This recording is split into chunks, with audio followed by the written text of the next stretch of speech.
Hello children. Today we are going to discuss remaining questions of exercise 11.4. We have already discussed question number 1 to 6. If you want to check that video, then check in playlist. Now question number 7.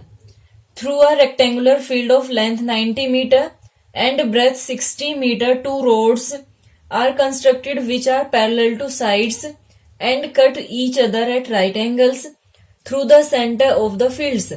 If the width of each side road is 3 meter, find area covered by the roads and the cost of constructing the roads at the rate of rupees 110 per meter square.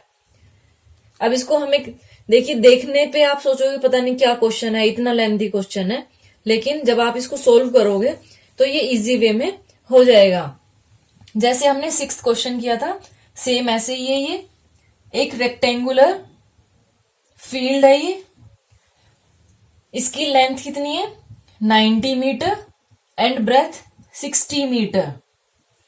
Then two roads are constructed which are parallel to each other and cut each other at the right angle through the center of the field. ये ऐसे road बनाए गए हैं. Centre of the field से 2 cross road है ये,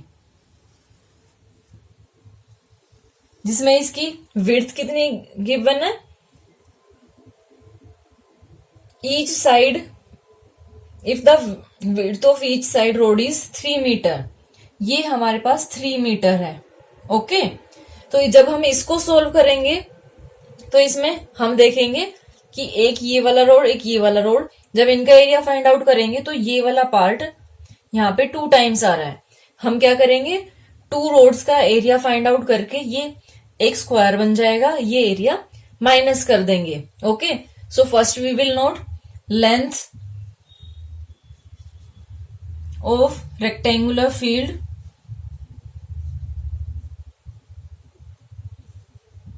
that is equal to 90 meter, then breadth of rectangular field 60 meter, width of road that is 3 meter. Okay, अब हमें एरिया फाइंड आउट करना है. Area of road that would be equal to length, ये हमारे पास length है, length into width of road that is x, plus breadth into width of road, minus जो ये एरिया डबल आ रहा है that is a square. So square का एरिया क्या होगा? x into x, that will be equal to 90 into 3 plus 60 into 3 minus 3 into 3. Okay, अब इसको कैलकुलेट करते हैं. 270, 180 minus 9.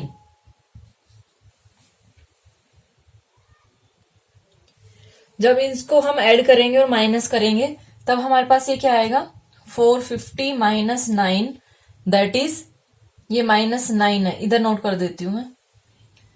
450 minus 9 that is equal to 441 metre square. ये हमारा फर्स्ट पार्ट आ गया. देन सेकंड में क्या है? Cost of constructing the roads. अब आपको इसको कंस्ट्रक्ट करने के लिए कॉस्ट फाइंड आउट करनी है. सो इसके लिए हम कैसे करेंगे? फर्स्ट वी विल नोट कि 1 मीटर स्क्वायर की कॉस्ट क्या गिवन है. Cost of constructing 1 meter square road equal to rupees 110. Then cost of constructing how much? 441 meter square road, that will be equal to 441 into 110. इसको जब हम multiply करेंगे तब ये हमारे पास क्या आएगा? 48,510 rupees. Okay, now question number 8. Pragya wrapped a cord around a circular pipe of radius 4 centimeter and cut off the length required of the cord. Then she wrapped it around a square box of side 4 centimeter. Did she have any cord left? Question क्या है कि प्रज्ञा ने एक code circular pipe जिसका radius 4 centimetre है, मान लो ये pipe है, इस पाइप के राउंड ऑफ यहाँ पे मीन्स जो ये सरकमफ्रेंस है यहाँ पे एक थ्रेड रैप किया है। इसमें क्या गिवन है? कोर्ड गिवन है। ठीक है, कोर्ड यानी कोई भी रोप लगा लो या कुछ भी लगाओ, एक कोर्ड है वो इसके राउंड ऑफ रैप की, यहां से जैसे मान लो स्टार्ट किया और यहां तक लेके आए और फिर यहां से कट कर दिया। ओके, तो वो एक लेंथ आ गई कि लेंथ ऑफ कोर्ड हो गई। वो सेम कोर्ड को फिर क्या किया, जो कट किया था उसको राउंड ऑफ एक स्क्वायर है उसके राउंड ऑफ रैप कर दिया। तो आपको फाइंड आउट करना है क्या वो जो कोर्ड है वो उसके पास बचेगी या वो कम है। तो वो हमें कैसे पता चलेगा? दोनों, इसका हम सरकमफ्रेंस फाइंड आउट करेंगे, इसका पेरीमीटर फाइंड आउट करेंगे और फिर कंपेयर करेंगे। अगर सर्कल का सरकमफ्रेंस जो स्क्वायर है उसके पेरीमीटर से ज्यादा है तो उसके पास कोड बचेगी, अदरवाइज नहीं बचेगी। ओके, इसमें हमारे पास क्या गिवन है ना, रेडियस है 4 और इधर साइड है 4, दोनों की सेम वो है। अब देखते हैं, पहले रेडियस लिखते हैं। Radius of circular pipe equal to 4 centimetre. Now circumference हमें फाइंड आउट करनी है। circumference of circular pipe that will be equal to 2 pi r, 2 into 3.14 into 4। पाई की वैल्यू हमें गिवन है 3.14। अब इसको मल्टीप्लाई करेंगे, 4 2 जा 8, 8 इंटू 3.14। जब इसको मल्टीप्लाई करेंगे तो ये हमारे पास कितना आएगा, 25.12 सेंटीमीटर स्क्वायर। अब हम इसका करेंगे स्क्वायर का, side of square that is equal to 4 centimetre. Then perimeter we have to find out. Perimeter of square will be equal to 4 into side, 4 into 4 that is equal to 16 centimetre square. अब यहां से आपने देखा कि जो circumference है वो ज्यादा है और जो पेरीमीटर है वो कम है, मीन्स उसके पास कोड बचेगी। ओके, तो यहां पे लास्ट में हम क्या लिखेंगे, यस प्रज्ञा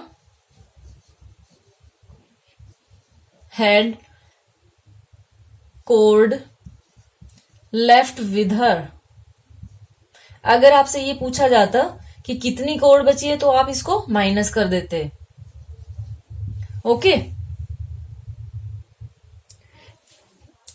लेकिन अगर आप चाहो तो इसको कर सकते हो, 25.12 minus 16 that is equal to 9.12 centimetre square. इतनी उसके पास कोड ये बच गई है। Now question number 9, the adjoining figure has a rectangular lawn with a circular flower bed in the middle. Find area of whole land. इस पूरे land का एरिया फाइंड आउट करना है। Then area of flower bed, इसका area find out करना है। The area of the lawn excluding the area of flower bed, जो ये रिमेनिंग पार्ट है इसका एरिया अगर हम इस सर्कल को हटा देते हैं। Then circumference of the flower bed, जो ये फ्लावर बेड है इसका सरकमफ्रेंस। ये वाला इजी क्वेश्चन है, इसको आप अपने आप से कर सकते हो। तो प्रोज करिए और करने की कोशिश करिए। First we will find out area of whole land. Area of whole land ये हमारे पास क्या होगा, ये रेक्टेंगल है that is equal to area of rectangle, length into breadth that is 10 into 5 equal to 50 metre square. Then second part, area of the flower bed, इसका area find out करना है। सो इसमें रेडियस क्या है, radius of flower bed that is equal to 2 metre. Okay, area find out करना है, area of flower bed that will be equal to pi r square 22/7, या फिर इसको हम 3.14 लेते हैं, इसको 3.14 into 2 that will be equal to 2 2 ज़ा 4 इंटू 3.14 करेंगे 12.56 सेंटीमीटर स्क्वायर, सॉरी मीटर में है, metre square. Then third part, area of lawn excluding the area of flower bed that will be equal to area of whole land minus area of flower bed that will be equal to 50 minus, अब ये 50 है तो यहां पे हम decimal लगा लेते हैं। ओके, 50.00 माइनस 12.56, जब आप इसको माइनस करोगे तो ये आपके पास आएगा 37.44 metre square. Okay, then fourth part, circumference of the flower bed,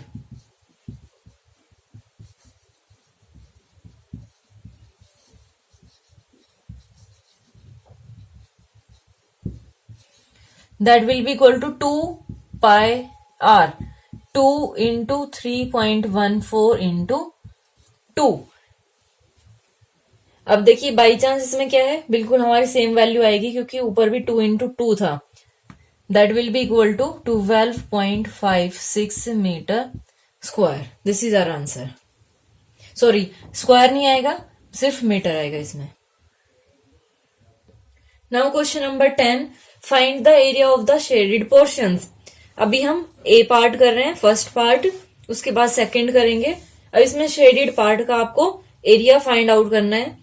इसके लिए हम कैसे करेंगे, first we will find out area of this rectangle, this is rectangle, so first we will find out area of this rectangle, then we will subtract area of these two triangles. Okay, अगर हम पूरे rectangle का area find out करके दोनों triangle का area minus करते हैं तो हमारे पास शेडेड रीजन का एरिया आ जाएगा। ओके, तो इसको हम कैसे नोट करेंगे, area of shaded portion that will be equal to area of rectangle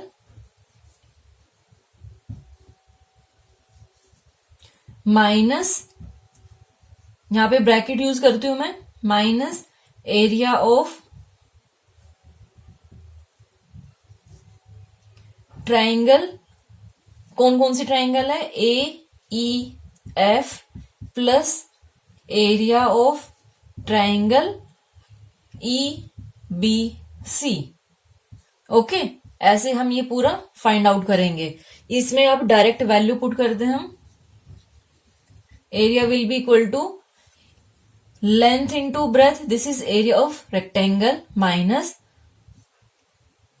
area of 1/2 into base into height. Triangle का एरिया क्या होता है, 1/2 बेस इंटू हाइट। इसमें कोई भी बेस लीजिए, कोई भी हाइट, उससे कुछ फर्क नहीं पड़ेगा।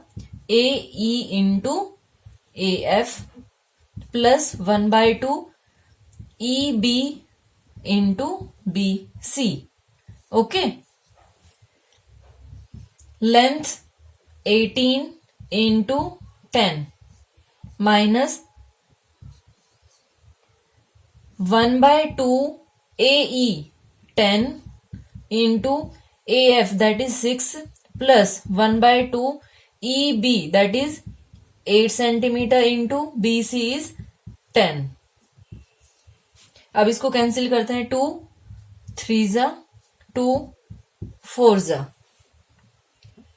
18 into 10 180 minus 10 into 3 30 plus 10 into 4 40 180 minus 70 that is equal to 110 centimeter square. This is our answer. Now second part, इसमें भी हमें शेडेड रीजन का एरिया फाइंड आउट करना है. सो इसको भी हम कैसे करेंगे, पहले हम ये हमारे पास एक स्क्वायर है, ये 10 प्लस 10 20, ये भी 20 ये भी 20, तो ये भी कितना होगा 20. ये हमें गिवन नहीं है कि ये कितना होगा, तो ये अगर 10 है और टोटल 20 है तो ये भी कितना बच गया 10. ओके, अब ये वाला डायरेक्ट ये तो हम फाइंड आउट नहीं कर सकते क्योंकि हमारे पास मेजरमेंट नहीं है. ओके, तो हम कैसे फाइंड आउट करेंगे, area of square minus area of these 3 triangle, ये हम फाइंड आउट करेंगे. Area of shaded region that will be equal to area of square minus bracket में area of triangle PTQ plus area of triangle TSU plus area of triangle QRU. ये हमें करना होगा. अब यहां पे वैल्यू पुट करते हैं हम. एरिया ऑफ स्क्वायर क्या होगा, side into side minus area of triangle PTQ ये वाली फर्स्ट, देन TSU ये सेकंड, ये थर्ड, इनका एरिया हमें देखना है. तो 1/2 into PT into PQ plus 1/2 into TS into US. इन दोनों में हाइट और बेस कोई भी ले सकते हो क्योंकि मेंशन नहीं है, तो हमें अपनी मर्जी से लेना होगा ये. Plus 1/2 into UR into QR. Okay, अब यहां पे रखते हैं हम वैल्यू इसकी. 20 into 20 this is side of square minus 1/2 into PT 10 PQ 20 plus 1/2 into TS 10 US 10 plus 1/2 into UR 10 QR 20 bracket close. 20 into 20 400 minus यहां से ये कैंसिल करते हैं हम. 2 10 2 5 2 10. ये हमारे पास क्या है 1/2 तो कैंसिल हो गया. मल्टीप्लाई करते हैं डायरेक्ट इसको. 10 into 10 100 plus 10 into 5 50 plus 10 into 10 100. 100 plus 100 200 250 हो गया ये. 400 minus 250 that is equal to 150 centimetre square. This is our answer. Now question number 11. Find the area of the quadrilateral ABCD. AC equal to 22 centimetre, BM equal to 3 centimetre, DN 3 centimetre and BM perpendicular to AC, DN perpendicular to AC. अब इसमें देखिए 2 triangles है. अगर आप वैसे देखोगे तो 4 triangles दिखेंगे आपको, 1 2 3 4. लेकिन अगर आप पूरा ट्राइंगल देखते हो, triangle ACB and triangle ACD, then इसमें बेस हमारे पास क्या है AC और इसमें हाइट क्या है BM and DN. So what we will note area of quadrilateral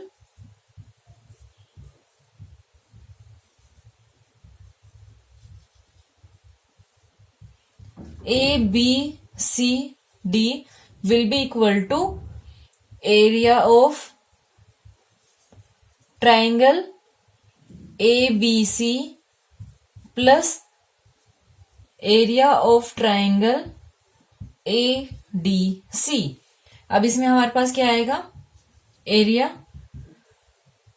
triangle में 1/2 into base AC into height BM, then plus 1/2 into base AC and height DN। ये हमें कैसे पता, क्योंकि ये 90 डिग्री है, अगर ये 90 डिग्री है तो ये इसकी हाइट होगी। ओके, कभी आप ये सोचो कि आपको कैसे पता, ये 90 डिग्री है, परपेंडिकुलर है, मीन्स ये इसकी हाइट है। ओके, हमारे पास क्या आएगा, 1/2 into AC 22 into BM is 3 plus 1/2 into 22 into 3, cancel करते हैं, 33 plus 33 that is equal to 66 centimeter square. This is our answer. Okay, thank you so much for watching my video and have a great day.